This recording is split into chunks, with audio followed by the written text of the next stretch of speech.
So this is the Nikon D3200 and it has, oh gosh. Okay, cut. Load shedding.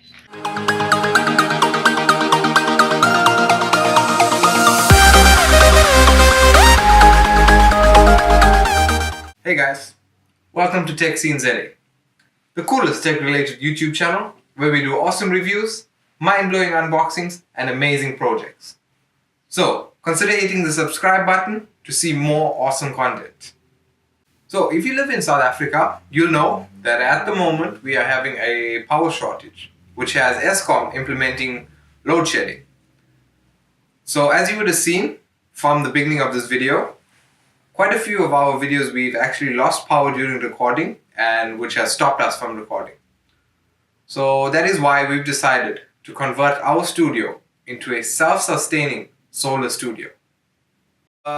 Undertaking of such a project isn't very hard and neither does it require much. So all we're going to be requiring is of course our solar panel, and we have our hands on actually 3 so that in the near future we can upgrade and better our setup. So besides the solar panel, we're going to be needing a solar charge regulator, and I'll explain what this does later on in the video. And we're going to be needing cabling, of course, because not like it's wireless technology. And of course, we're going to be needing a battery. So we are using a marine battery because it has a deeper life cycle as well as holds charge better.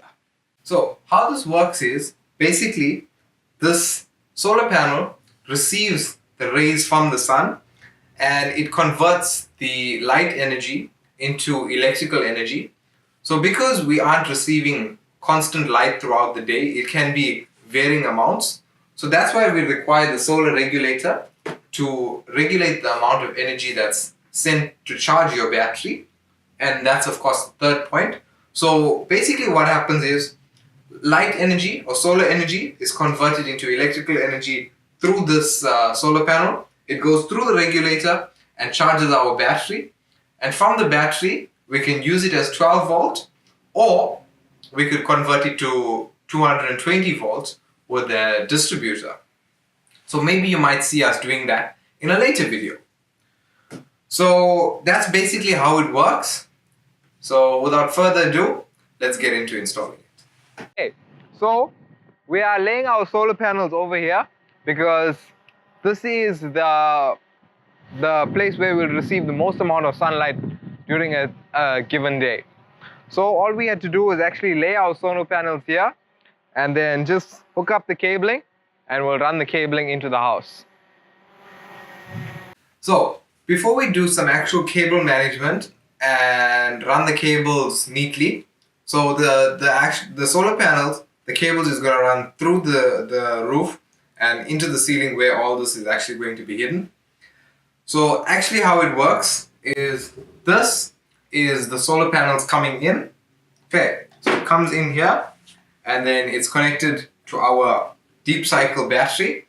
So when you're keeping your battery, it's advised that you don't keep it directly on the floor because it does discharge. So it's suggested that you put it on a piece of plank or something like that.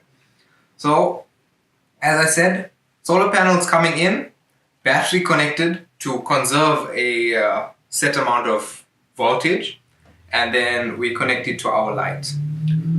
Okay, so it's actually connected directly at the moment. So if I hit this button, the light switches off, and hit it again, it's on. So as you can see, the solar panel is charging the battery, which is discharging directly to the light at the moment. So if I hit this button, it will show you that the solar panel is charging the battery at a rate of 12.3 volts.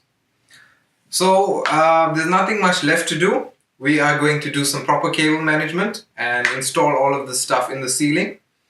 So our softbox light is connected directly to the circuit at this point. And if you missed us building that, the link is up there in the YouTube cards. So what allows us to do this is the 12 volt LED strips that we installed in the softbox light. So because it is 12 volts, it can connect directly to the solar circuit. So because, as we said, the solar panels are connected, and then that charges a battery which discharges to a light.